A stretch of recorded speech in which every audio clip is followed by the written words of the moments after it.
Okay, Black Ink Crew Chicago, Season 7, Episode 1. Ready to reclaim our time. Don't talk about my hair. I got a jacket on because it's cold in my house and I don't feel like turning the heat on. So, whatever. So, the episode starts off with Ryan meeting up with everybody for a rooftop party. Don talks about how him and Ashley got their family back together. And now he has started, doing bodybuilding and competing in shows. So Kitty asked Charmaine how things have been with her dad, and she said they've been hard, and he was diagnosed with stage 4 cancer. But she said her daughter is the shining light at the end of the tunnel that keeps her going. So Ford is talking to Ashley and Dunn, and he said he moved to Dallas in February of last year, which was 2020, to find peace in himself, and he wanted to be alone to work on his strengths as an artist. And now he's back in Chicago until his baby is born, because he's expecting. He said he met Nina, which is his son's father. And he met her through Instagram. She was an artist as well. And he said, business turned into pleasure. And Ford said his baby name was Forever. Spelled like his name, but with ever on the end. Which his name is spelled P-H-O-R-E-V-E-R. So, Kitty said because of the pandemic, she went back to DC to work on her makeup brand. But Charmaine had called her and said that she wanted her to be the brand manager, and she would have a lot of inputs on how things will be run at Second City Ink, which is Charmaine's, tattoo shop. And, Charmaine was like, Jess is gone, so that's the part of the past, so let's focus on the future. And she said, because of the pandemic, her daughter, and working from home, the shop really hasn't been her main focus. So she kind of been neglecting the shop. But now she wants to get back to her business. And hopefully this will be a better outcome the second, way around. Because, her business wasn't doing too good in the beginning. It was a lot of drama. So, Ryan tells Ford and Dunn that his business life has been real good, but his personal life is on a slippery slope. I bet it is. Because something always going on with Ryan, personal-wise. And he's talking about, he was talking about how, he messed around with his best friend's baby mother, which is his godson's mother.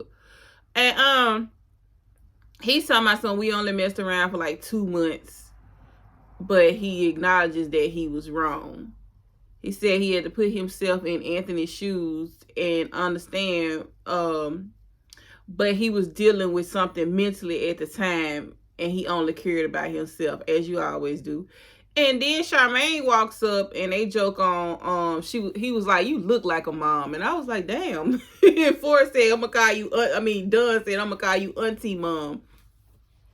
So, it's good to see that they are back on good terms, because, all of them especially all of them against Charmaine was like up and down. So Ryan said that this year would be them overcoming all the struggles they had in 2020, and they're all ready to focus and refocus and reclaim their time. So he gives a speech to everyone and thanks them for coming. So now we over at Nine Meg, which is Ryan's shop. And, the business for him is, booming like always. And then, we get a flash over to Second City Ink, which is Charmaine's shop. And, you see Kitty walking in. It basically looks like a ghost town over there. And Prince runs up and hugs Kitty. And he was like, I'm so glad you're here. I couldn't take it anymore. And she was like, why? And he hollered, hello, hello. And it started echoing. And they both started laughing. I was like, it is dead in here. And we get back over to Ryan's shop, and he's talking to his lead artist, talking about he wants him to help him bring in more artists. And he said, Ford was taking out time for himself and becoming a father, and Don was putting more time into opening his gym, and so he needed someone else to step up. So he made, I think he said his name was Shogun or something. He made him his lead artist. Then we're back at Charmaine's shop, and Kitty is talking to Prince, and about getting the word out, trying to get more artists in, and how Charmaine is the first black woman to open up a tattoo shop in Chicago.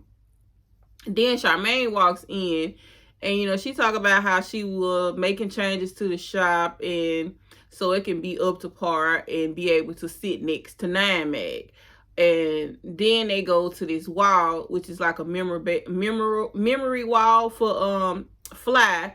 Fly, I think Fly committed suicide last year. Fly had a lot of, legal problems and stuff like that or whatever. And he this happened, I think, February last, in snap dead in the middle of the pandemic, I believe, at the beginning, I mean.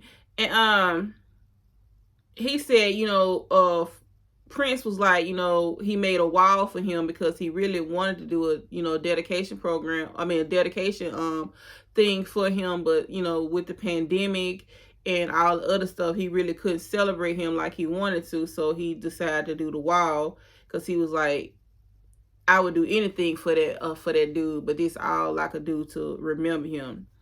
And, he teared up in his interview, and he was talking about how he missed him, and that wall is him looking over them. And so Charmaine is at home talking on her radio station, and she said she got a promotion as the lead host for the midday show. And she said working from home and being a new mom has been very difficult, but she's thankful that she has her husband Meek to help her, and where she lack, he picks up. So she wants to get back to working outside of the house so she can get back into the swings of things, since everything, opening back up after the pandemic. Then she gets a call from her dad,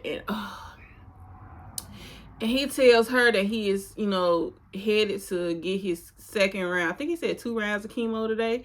And, she said, when she got the diagnosis about him having, stage 4 cancer, she moved him from Louisiana to Chicago so he could, get the best care, and she could be able to, look after him. And it's sad that Charmaine is just like deja vu all over again, because, she already lost her mom. I think like 2 years before this, or maybe it was a year. Maybe it was 2 years. Well, she was pregnant when her mom died, so probably a year and a half. So now we at Four and Nina's baby shower, and they talk about last year when he thought he had a daughter, but came out with the DNA test that he wasn't the father, and he was like, we know for sure now that he is the father of this child. And Ryan asked Dunn, like, why are Four and Nina so far away from each other? And he asked Dunn, was they still together? And I'm like, Ryan, what about your own business? Look, good God. So Four was like, far as I know, they are. So if I don't know anything else, anything otherwise. So it's Ryan in his interview with his confessional talking about he hoped they are responsible to know that they are in they are in a forever commitment. And I'm like, Ryan, just be quiet. But I can say that Ryan is a good father. That's all I give him. Right? I used to love Ryan, but Ryan just been like, I don't know what's been up with Ryan. Like Ryan really need to get some help. And Dunn said Four just don't know what he got himself into. Just wait until he get the 1 a.m. pamper changes. He said he won't be partying in the club like he used to be. So Dunn tells Four it's gonna be a whole lot of things. It's going to be a whole lot of things you ain't seen before. And imagine standing next to her when she's giving birth. That's going to change your life. And Four said, I ain't got to be in the same room. I can be in the other room. I ain't got to be in there with her. And Four tells him, you need to watch your baby being born. And Ryan said she going to use this against you in an argument. And so you need to be there. And, she was like, surely is. And he said, she already, using it. And Nina said, it's going to set the tone.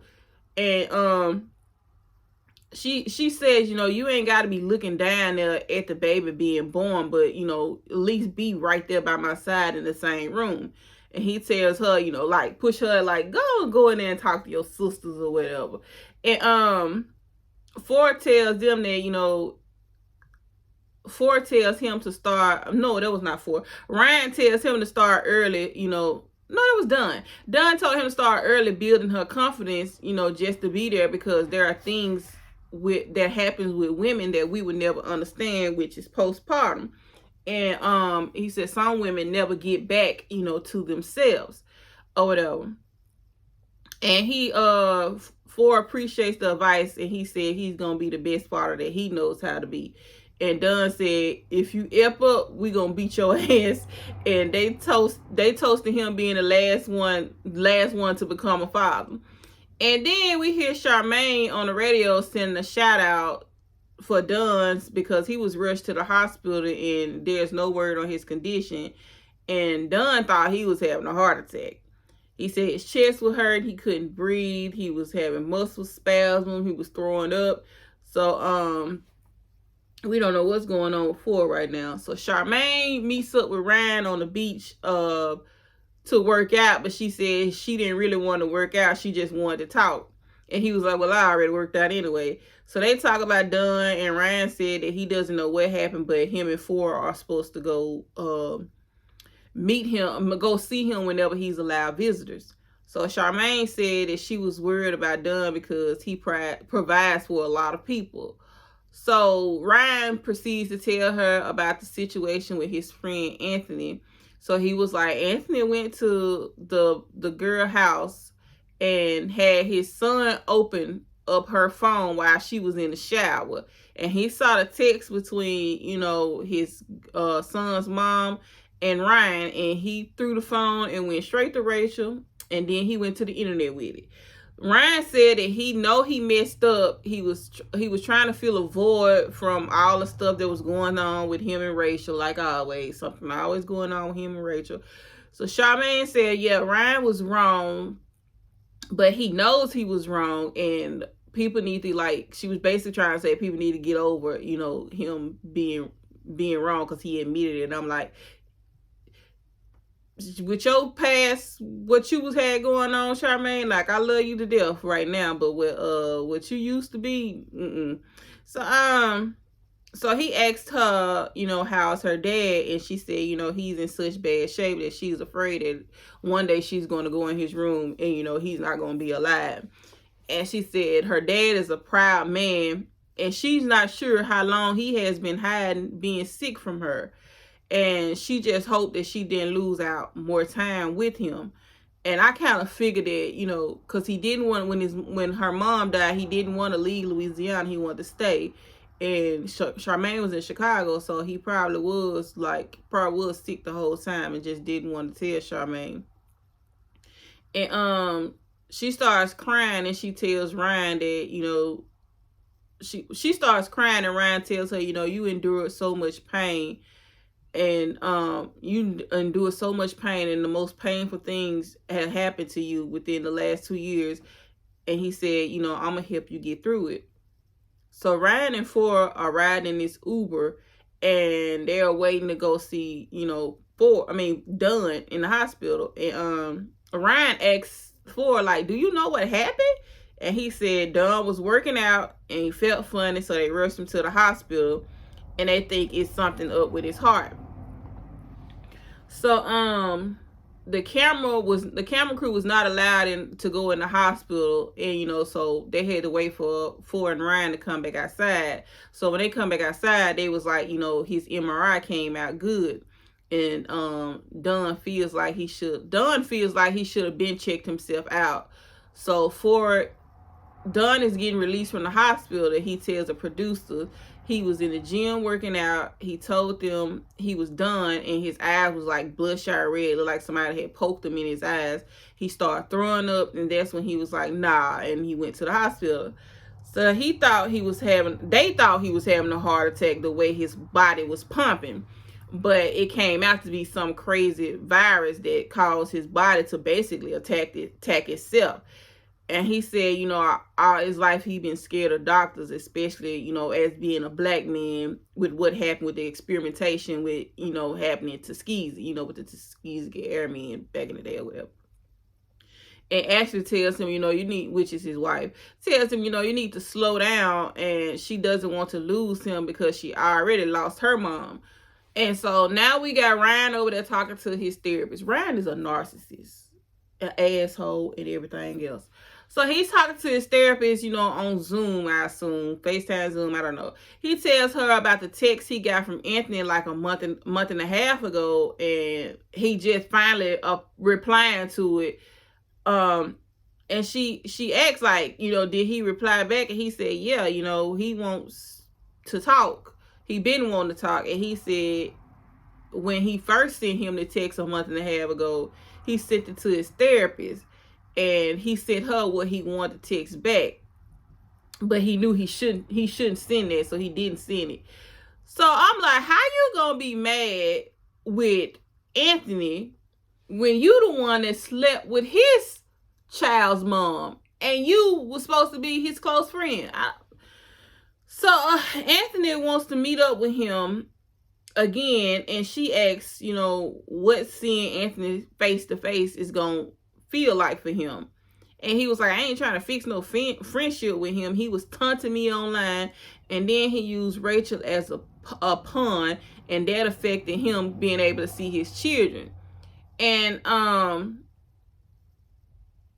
he said, Aunt may feel like, how can you be mad at me when what you did? And he said Rachel wouldn't let him come see the kids because he had to be a psychotic person to do something like that to somebody you claim you care about. And he said, he had to see it from Anthony's perspective, but it doesn't benefit him being mad with him. And I'm like, it all boils down with Ryan being mad that Rachel found out. He really not, sorry for what he did. He just mad that Rachel found out. That's all it boils down to. So Don and Flora walking, having their brother time, and Flora asked him how was he feeling, and he said he feels scratched thin, and he thinking, his body need to rest. And Flora says that him and Nina is focused on the baby, that they are not happy, and the child gonna suffer if they don't come together, if they can't get it together. And he said he would rather be happy co-parenting than unhappy together. And he said his goal was to get married and then have kids. And I'm like, I think that was everybody's goal. I know it was mine. It didn't work out that way, but things happen. Things work a different way. And he said, he loves her, but he doesn't really know where they are yet. And she wants to be booed up, and he doesn't. Ford does this all the time. He feels like she is still growing, and she's not the woman she wants to be yet. And Don tells him at the end of the day, he wants him to be the best father he can be. So Ryan is over there scared because this is the first person from Nine Mag in years that's going to tattoo him. So he's going to tattoo a portrait of his mom on his, was it his side? I think it was. And he talk about, the different forms of tattooing and the techniques it takes to do portrait tattoos. And he said because of the situation with Anthony, a lot of friends and family, don't fool with him anymore. See, that's why you have to think before you do things, because you never know how many people and who all it will affect because like this situation affected a whole lot of people and he didn't even realize it. And he really only cared that it affected Rachel. Basic to me, that's how I seen. And he said his tattoo of his mama will show that family means most to him. And he wants to build up some of the relationships he messed up. And he said, when he was younger, he pushed his mom away. And now he had valued her so much now, and she means everything to him. And so as the dude is finishing the tattoo, Ryan's mom walks in and he hollered, "Mama, I love you." And she said, "What did you do?" And he stands up and he shows her the tattoo, and she immediately starts crying. And she says she love it, and it looks like she's looking at herself in the mirror. So we finally see Ryan going to sit down with Anthony.